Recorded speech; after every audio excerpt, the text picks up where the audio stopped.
Vamos lá, vamos lá. Bem, quero começar com uma oração, quero começar com agradecendo a Deus por tudo que Ele vai fazer, amém? Pai querido, nós te agradecemos, te louvamos por essa oportunidade que nós temos, Senhor Deus, de nos conectarmos. Sabemos que pelo Espírito estamos conectados, o Teu Espírito que mora em mim, ele habita também, Márcio Michele, habita em cada um, ó Deus, que está participando dessa live. Nós temos essa conexão. Mas te agradecemos agora por essa ferramenta e por esse momento que podemos, ó Deus, liberar a palavra, podemos compartilhar teu conhecimento, podemos, Senhor Deus, orar uns pelos outros e também, Senhor Deus, ministrar o que está no seu coração. Eu dedico esse momento agora, eu consagro esse momento ao Espírito Santo e clamo, Senhor, nosso melhor amigo, que o Senhor Espírito Santo seja a pessoa mais importante aqui. Tu és o convidado especial, nós nos submetemos a Ti. Toca o nosso coração, dirige esse momento, dirige essa conversa, dirige, Senhor Deus, esse tempo que nós vamos ter juntos. E que essa palavra se multiplique em nome de Jesus, para a glória de Deus Pai. Amém, amém, amém. Quem crê, dá coraçãozinho, dá amém também em nome de Jesus. E eu já vou convidar aqui o Márcio para a gente já entrar. Graças a Deus.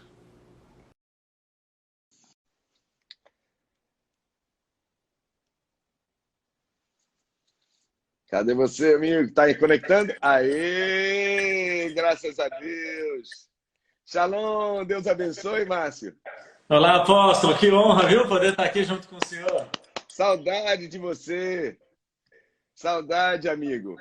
Bastante saudade também, viu? Saudade daí da igreja, do povo de Deus aí, da cidade de Salvador, de sua família. Oh, meu Deus. Com certeza. Trabalhando muito, Márcio? Estou acompanhando. Então, tudo isso que aconteceu fez a gente trabalhar mais do que nunca, viu? A gente nunca trabalhou tanto. Aqui também em Salvador, vou te dizer. Mas assim, em tudo existe um lucro, né, Márcio? A gente às vezes a gente pensa que tem só o negativo. Não. Cremos que o nosso Deus é aquele que reverte a maldição em bênção. É, Como Deus falou através de José. Quando os irmãos chegaram perto dele lá no Egito, eles estavam com o coração pequenininho e ele disse: não chore mais, não ligue mais por esse passado, porque o que foi a intenção do mal, Deus reverteu para o bem. E que seja assim na nossa vida, em nome de Jesus. Bem-vindo mais uma vez. obrigado. Bem, deixa eu lembrar aqui aos amigos que estão se conectando. Márcio e Michele, nós nos conhecemos, o que talvez uns 6 anos atrás, mais ou menos. Mais ou menos 2015. 2015 ou 16, acho que foi 15. 15, então uns 5 anos mais ou menos. E assim, no dia em que eu conheci o Márcio, a gente saiu para um almoço, foi lá em Brasília. Meu coração se conectou com ele.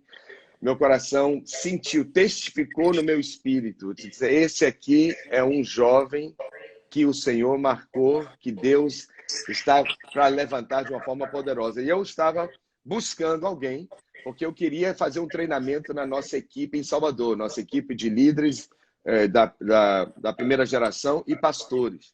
E convidei o Márcio Michele para que ele pudesse vir a Salvador, saindo de Brasília, juntamente com o Marcelo Antunes, na época, para que pudessem ministrar para a nossa equipe. Eu senti uma paz e senti assim a testificação de Deus. E foi impactante, porque foi um mês de treinamento, né? 4 fins de semana, em que Márcio veio, treinou, ministrou sobre princípios de liderança, princípios de gestão emocional, princípios de coaching, para que um líder na igreja precisa ter. E o que foi incrível, eu vou revelar aqui, né, Márcio?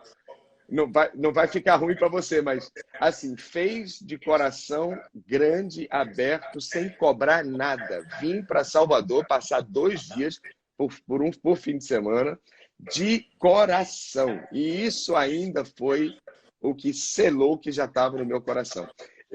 Vai ficar ruim agora, assim, convites podem chover. Mas... de dizer assim, eu também quero, 0800, eu também quero. Mas, assim, Deus assim, abençoou muito. Eu sei que o seu agenda já não é mais como antes, mas depois disso veio 2 vezes ou 3 vezes aqui em Salvador ministrar para os congressos da igreja.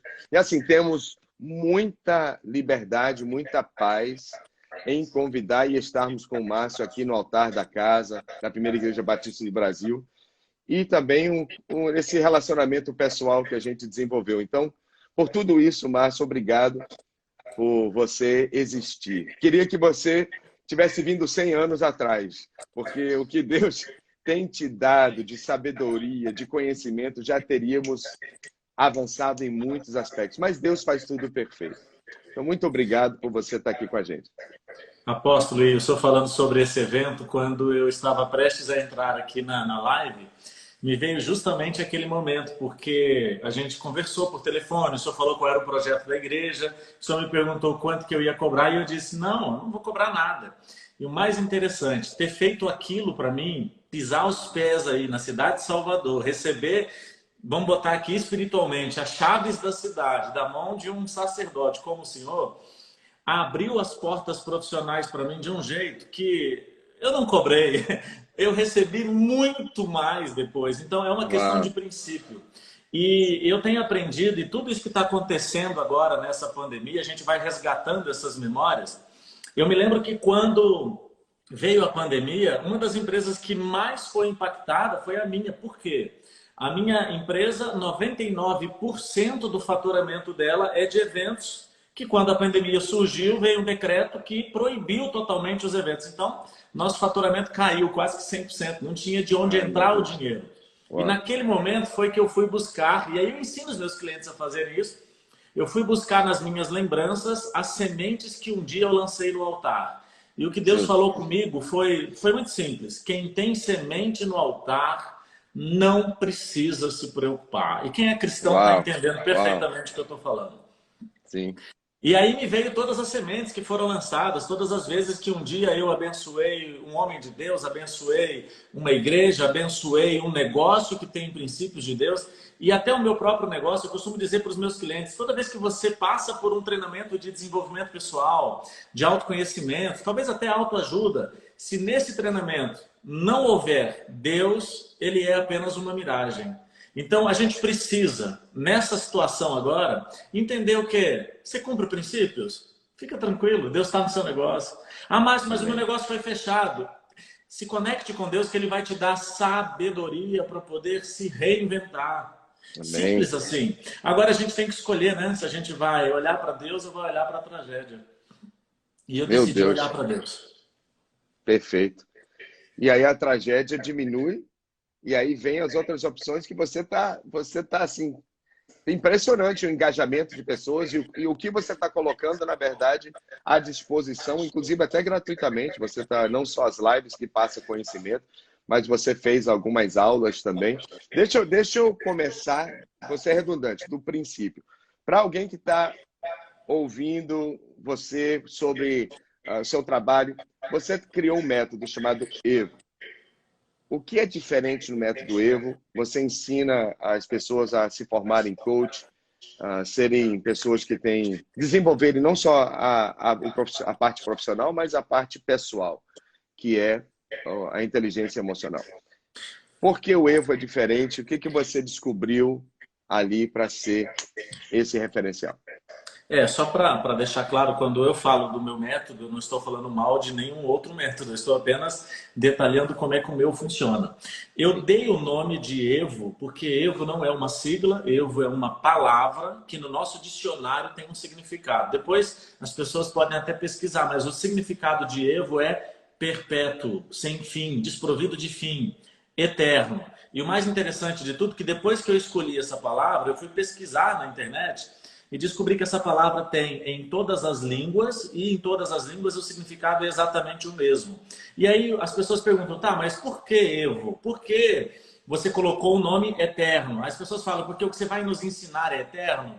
Não.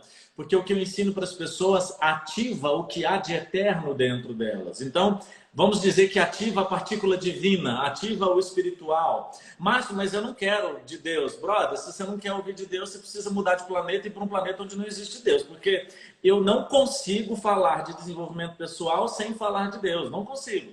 Agora, as pessoas que não gostam, não tem problema. Não precisa ouvir, mas eu vou falar. Agora, o meu método, ele busca... As pessoas procuram um método porque elas querem alcançar resultados. Mas a gente entende que esses resultados não foram alcançados, talvez, porque existem situações do passado que ainda não foram resolvidas. E depois de muito estudar, de muito pesquisar, eu descobri que o nosso cérebro, feito por Deus, e Deus é o cara, definitivamente, é tão perfeito o cérebro que o nosso cérebro hoje precisa de uma única escolha certa para anular todas as erradas anteriores. Ele precisa de uma história de vitória hoje para me considerar novamente uma pessoa legítima para vencer. E é tão interessante isso, apóstolo, que o nosso cérebro, quando está diante de um desafio, de uma escolha, de uma ação, ele vai ao passado buscar histórias semelhantes para dar para aquilo que a gente está vivendo hoje um significado. E pessoas que não resolveram o seu passado, o cérebro delas, diante de um desafio no presente, vai ao passado e busca uma história de derrota. E agora transfere essa história de derrota para o presente e faz com que essas pessoas se sintam derrotadas novamente. E o meu método faz com que elas construam no passado, mesmo fazendo isso no presente, uma reprogramação da mente, construindo hoje uma história de vitória que anula todas as histórias de derrota anteriores. Tremendo.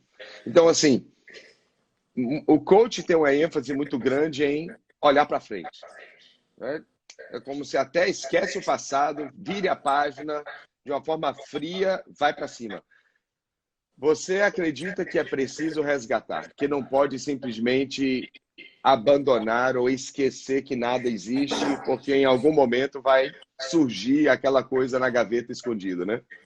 Exatamente. Não tem como. Porque, vamos supor, assim, isso é impossível, mas esquece Deus e vamos pensar só na questão neural. O cérebro vai ao passado, buscar histórias para dar para aquilo que nós estamos vivendo significado. Então, por exemplo, eu recebo clientes que dizem assim, olha, Márcio, eu não quero casar, eu estou procurando aqui o seu treinamento porque eu quero ter uma realização profissional, até porque eu não quero casar, porque eu sou uma pessoa bem resolvida. Aí eu olho para ele e falo, brother, pessoas bem resolvidas casam, pessoas mal resolvidas não casam. Esse é o problema. Agora, por que você não quer casar? Porque você está dando um significado para o casamento que não é verdadeiro. E que significado é esse? É a história de casamento anterior que você viveu. Aí a pessoa fala, mas eu nunca fui casado, mas você foi criado em um ambiente onde papai e mamãe talvez construíram uma história de casamento que hoje você, sem perceber, está dando um significado errado. Vamos ressignificar isso. E quando eu falo isso, a pessoa fala, eita, peraí, tem a ver com isso, tem a ver com aquilo. E apóstolo, tem 3 meses que eu descobri uma coisa. Que coisa louca! Eu descobri pesquisando o seguinte. A pessoa vai para o treinamento, ela fala, eu não tenho nada para resolver. E na medida em que o treinamento vai avançando, ela vai lembrando de coisas que ela não lembrava. O que eu descobri? Existem eventos do nosso passado, e todos eles, nossas experiências, nossas observações, elas produzem informações. E essas informações vão para o nosso cérebro. E no futuro serão utilizadas para dar significado para as nossas novas experiências. Então eu vou evitar viver uma coisa porque no passado foi ruim. Eu evito casar porque no passado eu tive uma experiência de casamento ruim, talvez nem fui casado, mas alguém passou isso para mim.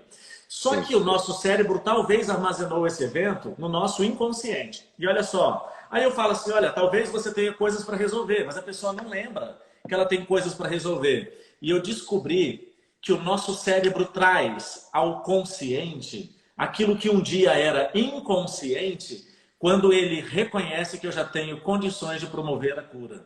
Então, na medida em que eu vou ouvindo... Uau, interessante. Você pode repetir? Posso Muito sim. Interessante. Então, vamos supor que eu tive uma experiência do passado de violência sexual. Um exemplo, tá? Só que eu não me lembro. E hoje eu tenho um bloqueio com relação à área sexual. Então, casei e agora tenho um problema de me entregar sexualmente para minha esposa. Isso é hipotético. Só que o que gerou isso foi um evento do passado que hoje está no meu inconsciente. Quando é que o cérebro me faz lembrar desse evento? Quando o cérebro reconhece que eu já tenho orientação suficiente para promover a cura. Deus definitivamente é o cara. E ele fez o cérebro de maneira perfeita. Em Então, se outras você... palavras, existe proteção, aquela memória pode ficar armazenada por um tempo guardado, protegido, para o momento certo da cura. Perfeito, Quem fez perfeito. isso?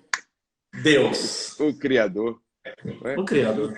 Tremendo, tremendo isso, maravilhoso. Não, é Gostei. um negócio fantástico. É. Apóstolo, A- a Diga. pessoa pode negar a existência de Deus, eu respeito ele, mas como que eu explico isso se eu não colocar Deus na história?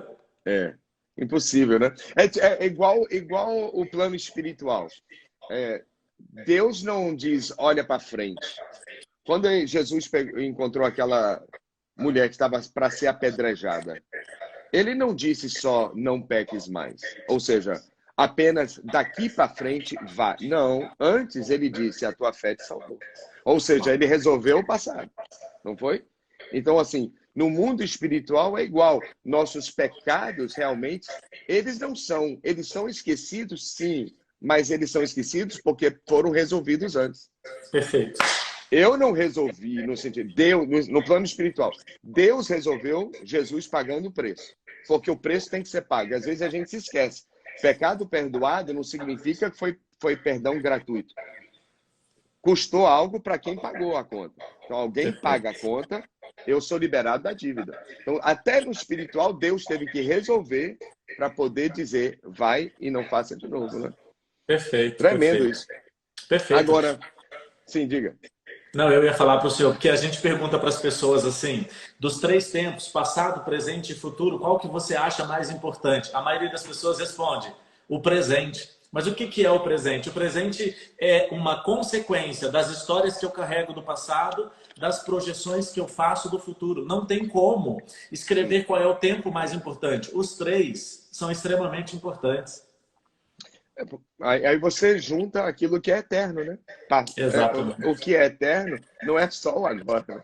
Meu Deus do Né? céu! A linha, o Evo é o passado, o presente e o futuro, né? Tremendo. Uau! Agora É isso. sim, eu fico pensando, eu estava olhando o seu perfil hoje de manhã. Eu achei algo interessante. Um dos maiores engajamentos que você teve nos seus últimos dias e últimos posts foi sobre a questão de aceitação. Quando você postou lá sobre aceitação, você teve assim, muitos comentários, tanto na parte que você estava divulgando, olha, hoje à noite eu vou falar sobre isso, e depois que teve a live, muita gente comentou. E aí a gente bate naquele mesmo ponto, né? Assim, Deus criou o ser humano como um ser sociável. A maior necessidade que o homem tem é de aceitação, de aprovação. Isso já desde a nossa gestação. Então, assim, por isso que as maiores feridas estão na área da rejeição. Perfeito. E aí a pessoa tem dificuldade, às vezes, da aceitação do próximo, e se aquilo começar a se tornar uma coisa muito focada na vida dela, ela vai ter dificuldade até de se autoaceitar. Aí que estabelece uma crise ainda maior. Como você tem ajudado as pessoas para conseguirem superar essa questão de aceitação? Apóstolo, eu vou usar o exemplo do filme O Coringa. Algumas pessoas não assistiram porque talvez achem o filme Uau, pesado. eu vi, muito forte. O filme é forte, né? Mas que mensagem, né? Mas ele tem uma mensagem. Eu resumo o filme O Coringa fazendo uma pergunta, que é a seguinte. Quem é o Coringa? Normalmente as pessoas rotulam o Coringa pelos seus excessos. Quem é o Coringa em seus excessos? Um criminoso, um bandido, um mentiroso. Mas quem é Coringa em sua falta? Coringa é um homem, fruto de uma vida, um homem que não recebeu o amor das pessoas que deveriam amá-lo.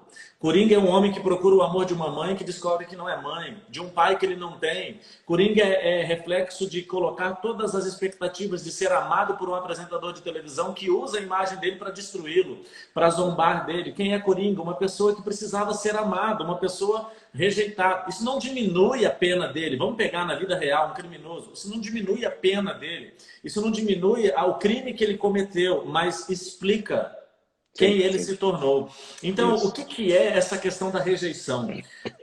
A Bíblia diz assim, eu não vos dei espírito de covardia. É tão interessante, apóstolo, que eu mostro pela neurociência de que nós não temos no nosso cérebro circuitos neurais para produzir medo, a não ser que nós já se a gente tenha vivido experiências de medo. O nosso cérebro ele não processa aquilo que nós não conhecemos. Então, Márcio Michele hoje pode ter medo? Pode, mas o medo que ele tem não nasceu com ele. Então, Deus não me deu esse medo.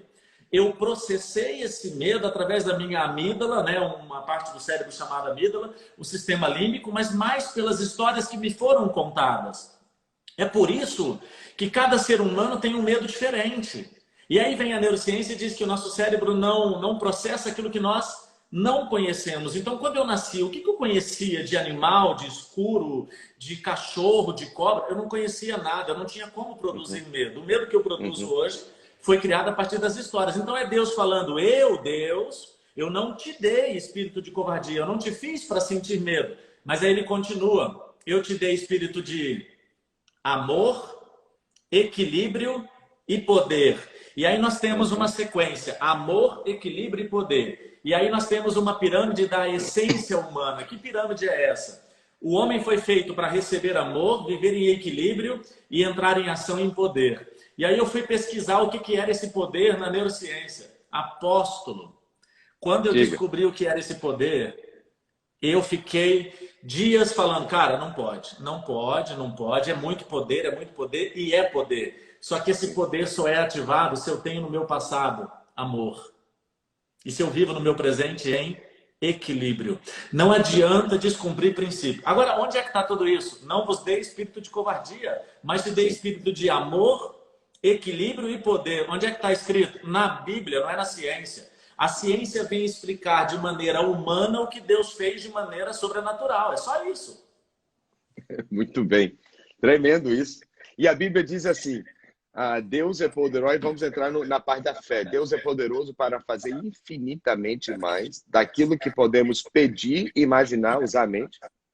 Mas ele diz assim, ele é poderoso para fazer, mas como? Segundo o poder que está em vós. Ou seja, o versículo conclui dizendo assim, ele faz mais do que a sua mente processa, mas eu faço através do poder que está em vós. Ou seja, não é só uma questão que Deus vem do alto e sempre faz tudo. Meu Ele Deus. colocou o poder dentro da gente, né? Meu Deus. Aí, apóstolo do céu, olha só o tanto que o senhor está falando uma coisa que está testificando. Quem não é cristão nem sabe o que é testificando, né? Que tem um público meu que não é cristão, né? É bom que já bota no Google, já vem para o nosso lado e já aprende a nossa linguagem também. Eu fui pesquisar o que era esse poder. Steve Jobs, em uma entrevista na televisão americana, ao vivo, ele foi perguntado o que ele fazia, o que ele orientava para os gestores dele terem criatividade. Ele falou assim, eu recomendo o uso de drogas. E ele falou qual droga que ele usava. A droga que ele falou, eu não vou falar qual é, até para não incentivar ninguém. Claro. Essa droga manda o cérebro produzir ao mesmo tempo 5 neurotransmissores. Esses 5 neurotransmissores produzidos após o uso da droga ativa no cérebro da pessoa que usou criatividade e intuição. Só para você ter uma ideia, o que é intuição? Sei que sei, mas não sei por que sei. Um dia o senhor vai lá para o palco fazer uma ministração, o senhor vai lá para o púlpito e ministra, Deus vem e fala pelo senhor, e as pessoas falam, cara, apóstolo, que palavra foi essa? O senhor planejou? Eu falei assim, não, eu planejei até determinado momento, mas de repente eu comecei a ministrar. Aí tem Deus nisso e também tem a sua parte nisso. O que Steve Jobs estava querendo era que as pessoas usassem drogas para aumentar a criatividade e a intuição. Aí eu peguei essa entrevista e fui ler. Deus ativa essa mesma intuição e essa criatividade sem o uso de drogas, produzindo 5 neurotransmissores ao mesmo tempo na nossa mente de forma natural. E olha só que coisa louca. O que Deus fez de forma natural, o concorrente fez de forma sintética. Olha que coisa louca. Meu Deus do céu. E assim, se o sintético pode produzir uma dependência, o sobrenatural também, né? Já pensou se nós nos tornarmos viciados no espiritual, assim, dependentes do Criador? Aí que esses neurotransmissores vão funcionar diariamente e as portas vão se abrir. É por isso que o cristão é diferente, é um doidão. A gente olha para o cristão e fala, esse é doido, olha como é que é doido. Ele está animado, ele está feliz, ele acredita. E tem livros que dizem que pessoas que acreditam em Deus têm uma expectativa de vida maior. Por quê? Porque quem acredita em Deus olha para o futuro e vê o quê? Esperança. E a esperança faz a gente viver melhor diante de pandemias, de crises. E, apóstolo, o poder, aquele poder que pode ser ativado pelo uso de drogas ou pode ser ativado naturalmente, olha que coisa mais louca. Ele só pode ser ativado naturalmente quando você vive a sua verdadeira identidade. Muito bem. Aí, pronto, entrou num ponto aqui interessante. Quando você estava falando sobre aprovação e etc., você usou a expressão de se comparar. Muitas pessoas ficam se comparando e se compara com a identidade dos outros, ela perde a sua própria, porque ela quer, na verdade, às vezes, ela quer o resultado que alguém tem, mas ela está tentando, ao mesmo tempo, mistura o que é o resultado que a pessoa tem com a identidade que aquela pessoa é. A comparação, obviamente, ela não vai nos ajudar. A pessoa precisa aprender, entender quem ela é e se aceitar. Bem, o que foi que você tentou juntar? Comparação com convicções, né, da pessoa. Onde você chegou com isso? A comparação é uma luta, apóstolo, que a gente já começa perdendo. Quando eu comparo o meu resultado com alguém que tem um resultado maior do que o meu, eu vou me sentir mal. Porque eu esqueço quem sou e valorizo, supervalorizo quem aquela pessoa é. Não é nenhum problema supervalorizar alguém que teve resultado, desde que ele me sirva de inspiração.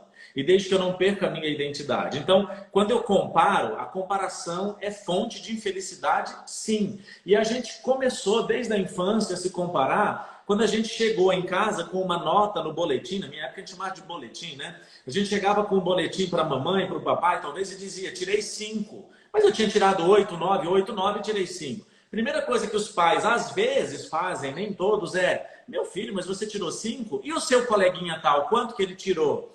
É o pai querendo medir se o meu desempenho é o mesmo da turma. Mas essa forma me ensinou ao quê? A pegar o meu resultado e comparar. Eu me lembro um evento comigo que foi o seguinte.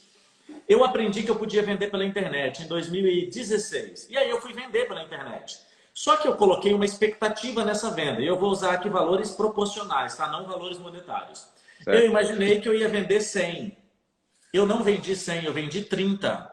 Eu fiquei muito mal. Mas eu fiquei mal, eu rejeitei os 30. Eu disse para minha equipe, não vou vender mais. Mas por que você não vai vender? Porque era para ter vendido 100. Não era para ter vendido 30. Aí eu fui a São Paulo, em um treinamento onde eles iam premiar pessoas que tinham vendido bem aquele ano. E eles chamaram no palco para receber o prêmio de melhores vendedores do ano quem tinha vendido 10. Foi mesmo? Eu queria vender 100, eu vendi 30, eu me senti mal. Eu vi pessoas sendo premiadas porque venderam 10. O que aconteceu? Ao me comparar com pessoas que vendem a mesma coisa que eu pude ser inspirado por elas. Então essa comparação nem é uma comparação, é uma inspiração. Mas o dia em que eu estabeleci uma meta com base em pessoas que já estão num nível bem diferente do meu, eu me senti mal, porque eu queria ter o mesmo resultado que eles. E nós somos pessoas diferentes, nós temos características diferentes, produtos diferentes, e eu tinha vendido 30, mais do que as pessoas que estavam sendo premiadas. E eu perdi tempo da minha vida me sentindo mal e vendendo bem. E aí é uma grande chave, né? Expectativa. Eu costumo dizer, quando você faz comparações, você coloca a expectativa em pessoas. Só existe uma pessoa que você pode colocar as suas expectativas, é em Deus. Isso. Só nele. E quando você colocar suas expectativas em Deus, não estabeleça limites, porque Ele é capaz de fazer sempre mais. Sempre mais. Agora, nas pessoas, nunca coloque suas expectativas. Isso. Muito bem. Agora, assim, você vê como essa conversa aqui está sendo guiada pelo Espírito, porque eu separei um texto baseado em Caim, que eu ia querer puxar uma ideia sua. O primeiro homicídio que aconteceu na humanidade, conforme a Bíblia, foi fruto de uma comparação entre duas ofertas. O irmão dele trouxe uma oferta que foi aceita por Deus e Caim trouxe um outro tipo de oferta que foi rejeitada. Ou seja, aí eu vou ler o texto aqui para você, porque eu já tinha separado. Olha que coisa curiosa. Gênesis 4, versículo 6, diz assim, em diante. Olha, Deus faz a pergunta por quê 2 vezes para ele. Por que você está tão furioso? O Senhor perguntou a Caim. Por que está tão transtornado? Se você fizer o que é certo, será aceito. Olha a questão da aceitação. Mas se você não fizer, tome cuidado. O pecado está à porta. No caso aqui, o homicídio, que estava já no coração dele. O pecado está à porta, à sua espera, e deseja controlá-lo. Olha que palavra agora, Márcio. Mas é você quem deve dominá-lo. Ou seja, Deus já tinha ali estabelecido que Deus reconhecia que o homem tinha a capacidade de dominar qualquer emoção nociva, qualquer emoção tóxica dentro de si. Mas ele começa dizendo, por que você está assim? Porque você não reconhece o que foi feito, da maneira como você agiu. Então, assim, o que eu acho impressionante é o seguinte, e a minha pergunta vai vir agora. Aqui está uma pessoa emocionalmente comprometida, mas diante do maior coach que existe. Certo? Ele está tendo uma sessão com o maior psicanalista, o maior psicólogo. É Deus cara a cara com ele. E Deus foi tão generoso, o ministrou, tirou um tempo e ministrou antes de ele fazer uma bobagem. Ou seja, ele recebeu a maior ministração, o melhor conselho, mas mesmo assim ele foi e não conseguiu dominar aquela situação. Como você interpreta isso? Por que você acha que Caim, por mais que ele teve um conselho correto, ele não conseguiu superar o domínio dessas emoções? Apóstolo, eu diferencio as nossas habilidades em dois grupos, habilidades cognitivas e habilidades emocionais. Eu costumo dizer que as nossas habilidades cognitivas é um presente de Deus e tanto é que ela é desenvolvida ao longo do tempo. Nós temos etapas da vida em que o cognitivo vai se desenvolvendo. Um momento em que o meu cognitivo é suficiente para eu ouvir, entender a língua, falar. Um momento em que eu começo a andar, um momento em que eu começo a saber quem sou. Tem momentos na vida. Agora, o emocional depende dos estímulos que eu recebo. Mas, principalmente, não é só o estímulo que eu recebo, porque nós recebemos todos os estímulos. É o estímulo que eu alimento. E isso é o emocional. Caim, naquele momento, mesmo sabendo que era o certo, mesmo tendo a orientação da melhor pessoa que poderia orientar, o melhor personagem, Deus, a pessoa ali que poderia orientá-lo, ele decidiu alimentar o estímulo ruim. E aí foi uma escolha pessoal dele. E a maioria das pessoas estão fazendo isso. O estímulo que você alimenta é o estímulo que vai governar suas decisões. Fazer escolhas assertivas depende de habilidades cognitivas e habilidades emocionais. E as habilidades emocionais são estímulos que nós recebemos, bons ou ruins. É por isso que a Bíblia diz, fugir da aparência do mal. Olha só que coisa louca. Eu nem estou fazendo mal, mas eu estou talvez num ambiente onde aparenta mal. Foge. Ou outra, né? As más companhias corrompem os bons costumes. Então, o que ele está dizendo? Se as más companhias corrompem os bons costumes, aquele relacionamento corrompe o que há de mim, que eu já sei fazer o certo.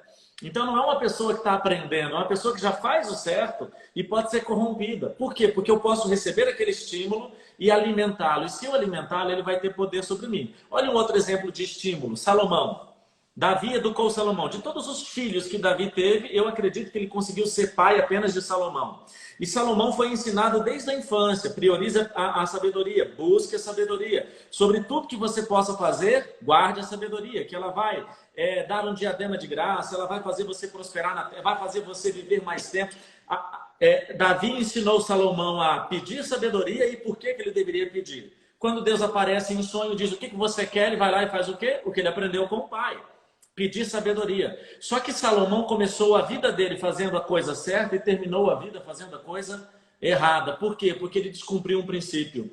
Ele casou com uma mulher que era de um outro país, de uma outra nação, de uma outra cultura, de uma outra tribo, vamos dizer assim, que tinham princípios e valores diferentes. Ele levou para dentro de casa quem pensava diferente dele. E ele foi corrompido por esse pensamento, não porque ele é fraco, e sim porque o estímulo é assim. Se eu permaneço naquele estímulo, se eu permito que ele entre na minha mente, um dia ele vai encontrar na minha mente um solo fértil e vai prosperar, seja ele bom ou ruim. Caim deixou o estímulo ruim prosperar na mente dele e ele concluiu em uma ação que foi péssima. Mas é possível a gente agir diferente. É claro, a É gente possível. entende, todo mundo sabe que nós somos os resultados das nossas decisões, a questão da autorresponsabilidade e tal. Mas assim, ele, aquela inveja ou aquele sentimento de ódio ou talvez de uma percepção pessoal dele muito negativa se tornou tão grande que o que é incrível é que a Bíblia diz assim, Deus disse, você pode dominar. E no versículo seguinte a Bíblia diz, e ele foi e chamou o irmão para dar um passeio. Quer dizer, já estava tudo maquinado. É. É como a gente precisa acessar, porque é aquela coisa, né? Não é só uma questão do que daqui para frente. Resolve, esquece o passado, vamos lá para frente. Não, tinha um estímulo negativo no passado que ele não quis resolver. E porque não resolveu, chegou um momento que ele não conseguiu dominar, ele foi dominado. Mais uma vez, Exatamente. voltando à conversa da introdução. Não adianta É. resolver o futuro se você não... Perfeito. E por que, apóstolo? Porque o nosso passado ele vem na nossa mente na forma de lembranças. Aí vem Lamentações de Jeremias e diz: eu quero ter do meu passado lembranças daquilo que pode me dar Esperança. esperança. Agora, por que ele fala isso? Porque antes dessa parte do versículo, ele está falando das lembranças que ele carrega. Ele está falando, eu me lembro da dor, eu me lembro das coisas ruins que me aconteceram e o meu coração, a minha alma se abate dentro de mim. Ele está falando, eu lembro das coisas ruins e a minha alma se abate dentro de mim. Eu quero ter do meu passado lembranças que podem me dar esperança. E aí nós vamos para a neurociência. Olha só, comecei com a Bíblia, vou terminar com a neurociência. A neurociência diz que uma lembrança é uma reconstrução. E eles explicam, e está mais do que comprovado cientificamente, que quando eu lembro de um evento do passado, ele reconstrói dentro de mim de forma metabólica e emocional. Meu sistema nervoso central vai fazer a secreção de neurotransmissores que foram produzidos no momento em que eu vivi aquele evento. Então, se eu estou lembrando de um evento de 10, 15, 30 anos, ou de 2 minutos, ou de 2 horas, mas um evento que provocou dor, o meu cérebro emocional vai produzir neurotransmissores que vão provocar exatamente a mesma dor. Tem um psicólogo brasileiro da USP chamado Regis Cavini, que ele diz a seguinte frase: quando você evoca uma lembrança do passado, de dor traumática, ela reproduz metabolicamente e emocionalmente a mesma sensação que você teve quando aconteceu pela primeira vez. A Bíblia Meu diz, eu quero Deus. trazer do passado a lembrança daquilo que pode me dar esperança.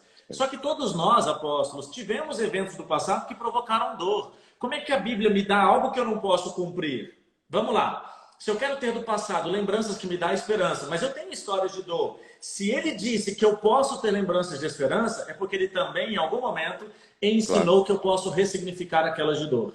Uhum. Esse é um grande segredo, né?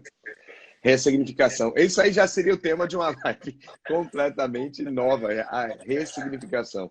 Agora, para a gente fechar aqui, antes de cair, a gente tem alguns poucos minutos. Eu achei muito curioso, mudando assim, vamos agora para o outro lado. Eu achei aqui Apóstolo, mas muito... só para fechar um negócio.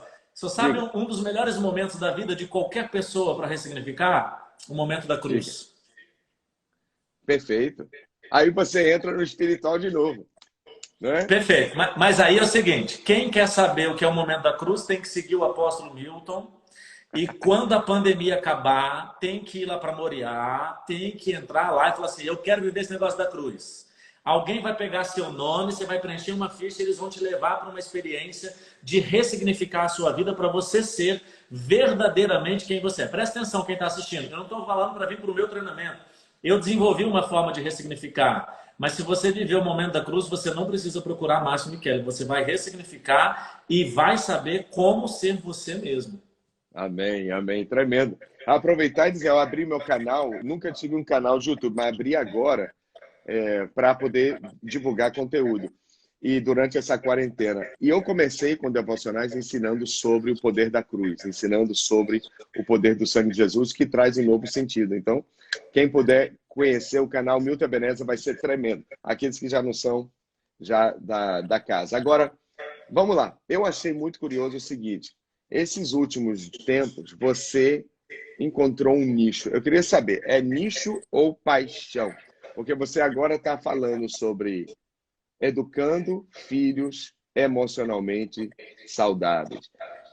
Relacionamento de pais e filhos. Eu fiquei pensando, uau, eu conheço já Márcio, que 5 anos, então não vejo ele assim entrando nesse tempo. Assim, claro que a gente tem momentos. Por que você agora está dando tanta ênfase nisso? Isso é uma paixão que você descobriu recentemente ou é um nicho de necessidade que você entendeu que precisa ser tocado, né? Precisa ajudar?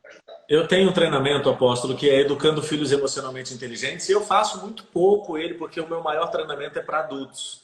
Mas depois de atender milhares de adultos e levá-los a um ressignificar, e aí é uma coisa que nós temos isso como um número mesmo, 90% dos adultos que participam dos meus treinamentos, para você ter uma ideia, ia ter o meu treinamento agora em março, 4.200 pessoas inscritas em Brasília. Então, não é um treinamento assim que está começando, não é um treinamento onde as pessoas não sabem o que vai acontecer. Elas vêm porque elas precisam. 90% dos adultos que estão lá precisam ressignificar eventos que eles viveram com os pais. E os pais sequer sabiam que estavam promovendo o mal ao invés do bem. Então, a partir disso, eu decidi fazer o seguinte: se eu oriento os pais, esses filhos não vão precisar me conhecer. Por exemplo, apóstolo, eu descobri uma coisa assim, observando as pessoas. Eu pergunto para os pais que fazem esse curso comigo de Educando Filhos. Eu falo assim, você gostaria que o seu filho acreditasse em Deus? Todo mundo levanta a mão, eu gostaria. Eu falei assim, pois é, para o seu filho acreditar em Deus, ele primeiro tem que acreditar em você. Porque é você que apresenta Deus para ele. Como é que ele acredita em Deus Todo-Poderoso? A história que você vai contar sobre Deus quando ele compara com a sua e vê incongruência. Então, por que eu comecei a falar sobre educando filhos? Porque se os filhos forem educados de maneira correta, não é que nós não vamos errar com eles. Nós vamos errar, mas seremos rápidos em perdoar, rápidos em pedir perdão, ou seja, vamos consertar. Sim. Eles não vão precisar de mim, apóstolo. Eles vão chegar aos 14, 15, 16 sabendo quem eles são. Por quê? Jesus disse, eu vim para que você tenha vida e vida em abundância. Mas aí vem o outro, o ladrão, aquele que vem para roubar, matar e destruir. E o que ele vem roubar, matar e destruir? Entre outras coisas, a sua identidade. E eles roubam a identidade dos adultos ainda na infância, pela dor que eles carregam dos pais que não souberam administrar e não fizeram por mal. E o meu papel hoje é ensinar os pais a educarem para não criar trauma, para criar convicção nas crianças, para que eles realmente saibam quem eles são quando eles chegarem à idade adulta, à idade certa. Tremendo. Eu vi o Paulo Vieira essa semana passada no Instagram, aquele de 1 minutinho, ele dizendo assim, uma das piores coisas que pode acontecer dentro de casa, ele falou, não é só a briga, não é só a falta do pão ou a falta da presença, porque às vezes a gente fica aquela coisa, meu Deus, eu tenho que prover comida, provisão, luz, aluguel, etc. Aí vai trabalhando. Ou então eu tenho que promover presença, então eu tenho que estar presente e dar presente para abençoar os filhos. Ele diz assim, a pior coisa que a gente pode fazer, a gente pode até estar presente, mas é o desacordo entre mãe e pai na frente dos filhos. Ou seja, não há concordância. O pai diz, pode ir. A mãe diz, não pode ir. Ah, eu posso ver o filme? Não pode. Aí o pai vai, não, você pode. Ou seja, eu achei muito interessante essa questão, porque tem muitos casais que têm a dificuldade do acordo, de pensar igual ou de orientar igual um filho. Aí o filho fica assim, meu Deus, pai, eu posso fazer isso? Vai falar com sua mãe. Aí a mãe fala uma coisa, mas o pai quer outra. Como você... Assim, o que tem sido assim, nocivo para criar filhos inteligentes? Uma das coisas que a gente precisa melhorar nessa questão de acordo, né? Com o que você aborda? Tem muita coisa. A questão do acordo é muito importante, porque andarão duas pessoas se elas não estiverem em acordo? Amós 3:3, né? Agora, se elas não andarão juntas porque não estão em acordo, uma família vai andar junta se não estiver em acordo? Então, o pior, acredite, o pior não é ensinar o errado. O pior é ensinar diferente. Uhum. Pai e mãe ensinando certo. Três situações. Pai e mãe ensinando certo. Pai e mãe ensinando errado. Pai e mãe ensinando diferente. O pior de se recuperar é aquele filho que foi criado em um ambiente onde o pai ensinava uma coisa e a mãe ensinava outra. é o pior de ser recuperado. Então tem que ter concordância. E já começa lá quando a gente escolheu com quem a gente vai casar. Já começa lá na questão do jugo desigual, já começa lá com princípios e valores diferentes. Apóstolo, o que eu tenho visto de adultos na hora do ressignificar, deitando no chão, chorando, manifestações fisiológicas no corpo, que não vale a pena falar agora que a gente está perto do horário do almoço, mas coisas assim que eles estão botando para fora, coisas que eles carregam há anos. A gente tem um momento do ressignificar que a pessoa bota a mão no pescoço assim, que quando ela bota a mão no pescoço, eu digo que é o grito da pessoa que pediu ajuda e não foi ouvida. Aí a gente pensa, nossa, então estava sendo violentada e ninguém ajudou? Não, ela estava aquele monte de gente dentro de casa e a criança querendo falar com o pai, e o pai falou assim, eu estou com um adulto, dá licença, fica quieto. Dentro da própria casa a criança não podia falar. Agora imagine ser criado em um ambiente desacordo. Ou, pior que isso, apóstolo, é aquele casal que hoje não é mais um casal, mas são pais de um mesmo filho, e um deles apenas está cuidando, acreditando que ele pode ser tanto pai como mãe. Eu afirmo aqui para todo mundo que está assistindo aqui, mãe, você não consegue ser pai. Pai, você não consegue ser mãe. Seu filho precisa do pai, figura masculina, da mãe, figura feminina. Pode você não gostar de mim, você pode parar de me seguir por causa disso. Mas eu não vim aqui para falar o que você quer ouvir, eu vim para falar o que você precisa ouvir. E eu posso justificar cientificamente e biblicamente. Sim. E é a vontade de Deus, não é bom que o homem esteja só. E eu creio que não só aqueles que precisam de um casamento restaurado, a solução, a ressignificação está em Cristo. Vão conseguir, se tanto pai e mãe buscarem o Senhor, vão conseguir. Eles dizem, mas meu marido não busca, minha esposa não busca. A Bíblia diz que a fé de um santifica o outro. A gente tem que perseverar e vai chegar o momento. O que não falta são testemunhos. Tem milhares nas igrejas, milhares de casamentos restaurados. O que ainda não casou, creia que o Senhor Deus tem a pessoa certa. A gente não pode desistir. É aquilo que falamos mais cedo, sobre a esperança, porque se temos o espiritual, nós temos a esperança sempre prevalecendo.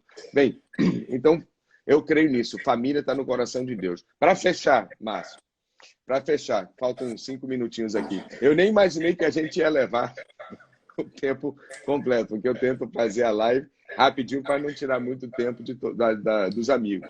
Mas obrigado, está sendo maravilhoso. Vou salvar, depois eu vou colocar no canal do YouTube. Bem, para fechar, eu tinha outras coisas aqui, que eu futuquei aqui e fiz umas pesquisazinhas nas suas aulas. Mas você fez um post dizendo que melhor técnica para a saúde mental dos filhos. Certo? Vamos fechar aqui. Revela, sem dar muitos detalhes, qual é a melhor técnica. Porque aí o pessoal entra depois e faz os cursos, né, mãe? Apóstolo, a melhor forma de construir saúde mental para os nossos filhos, número 1, é dar a eles mesada. Ensinando a guardar dinheiro, gastar dinheiro e doar dinheiro. E aprender com a escolha errada do gastar, como gastar corretamente no futuro.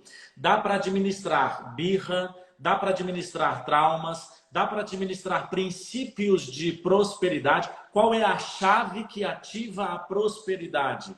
Generosidade. E generosidade não está relacionado ao quanto eu dou, ao quanto eu estou disposto a abrir mão. Agora imagine uma criança que não recebeu mesada e muito menos quando recebeu, não recebeu orientação de doar. Meus filhos recebem mesada e eles separam a parcela de doar. Eles aprendem a doar desde a infância, porque doar é um princípio. Princípio que, se cumprido, traz recompensa. E também ajusta a saúde mental deles, porque hoje as pessoas estão perdidas por causa de quê? Dinheiro. Hoje, a pessoa que perdeu o emprego, ela está talvez pensando em tirar a própria vida porque ela não vê um futuro onde ela vai ter o quê? Dinheiro. E dinheiro se administrado por mim de maneira certa, ele traz uma saúde emocional, uma saúde mental. Então, a primeira coisa é ensinar com a mesada. Segundo, mural de sonhos. Como investir esse dinheiro da mesada. Lembrando que se você deu mesada para o seu filho, mas não ensinou ele a doar dinheiro, foi a pior coisa que você fez. Você criou um egoísta. Meu Deus. Sim, tremendo. É isso aí, quer dizer, não é só dar mesada, eu tenho que acompanhar e instruir, porque às vezes a gente dá, toma aqui meu filho, e aí a gente não sabe o que ele está fazendo com aquele valor, né? E o Mural dos Sonhos provoca então a mente em acreditar, e entra a questão da fé. Maravilhoso. Bem, amei. Amei. Foi maravilhoso. Glória a Deus por tudo, viu? Obrigado. E assim, família linda, viu? Você tem falado tanto, eu vejo os meninos aí, os seus filhos, a Ana Paula, como Deus tem abençoado a sua casa. Esse é o maior testemunho que a gente pode dar. Não apenas instruir, mas viver. Porque a Bíblia diz assim, no início do livro de Atos, quando Lucas estava registrando os passos da igreja, ele disse, a igreja começou como? Primeiro com Jesus lá atrás. Não só Jesus ensinando, mas aquilo que ele fez. Ou seja, antes de Jesus ensinar, ele fez. E, na verdade, o maior ensino é o exemplo, né? Graças a Deus, pelo seu exemplo, louva a Deus. Falo isso assim, coração aberto, sem nenhuma demagogia, porque já tive a alegria de conhecer mais de perto a sua vida, e Deus abençoe pela sua referência, pelo seu testemunho, pelo seu amor que você tem a Deus, o amor que você tem ao Evangelho, à família e aos princípios. Ainda tem muito para Deus fazer, Márcio. Amém. Muito obrigado, viu? Já Apóstolo, estamos no final. Eu honro a sua vida, vou honrar a sua vida. O senhor é uma referência para mim e, mais uma vez, já falei isso para o senhor, obrigado, porque o senhor acreditou em mim quando as pessoas ainda não acreditavam. O senhor acreditou em mim quando eu estava no começo. E isso foi fundamental para o meu crescimento. Eu aprendi demais, fui fiel, semeei, acreditei e Deus está me dando as recompensas. Quem tem sementes lançadas no altar não tem com que se preocupar. Glória a Deus. Revelação. Tem um minutinho. Vou encerrar, Márcio, com uma oração, então, por todo mundo que está acompanhando. Querido Deus, de coração, Senhor Deus, muito obrigado, porque o conhecimento vem de Ti. Tua palavra diz que o povo perece por falta de conhecimento. E ali está escrito que não é conhecimento de geografia, não é conhecimento, sobretudo, o conhecimento de Deus. Mas quando nós te conhecemos, vem então o entendimento, vem aí, Senhor Deus, tantas revelações e informações necessárias para a nossa vida plena. Essa é a minha oração, que o Senhor possa, Deus, encher os corações com revelações do Senhor, com experiências com o Senhor. E assim o Senhor possa preencher o coração, preencher a mente, que a cruz, ó Deus, traga significado a cada um, que existe recomeço, que existe novos dias. E assim eu declaro, conforme, ó Deus, o primeiro milagre que o Senhor fez. Existe milagre de transformação, que o melhor está por vir. Em nome de Jesus. Amém. O melhor vinho vem depois. Márcio, eu amo sua vida, viu? Você está aqui. Tá? Beijo no coração. Tamo junto, Deus abençoe mestre. todo mundo. Amém. Um abraço. Tchau, tchau. Amo vocês. Visite o canal do YouTube que vai estar lá.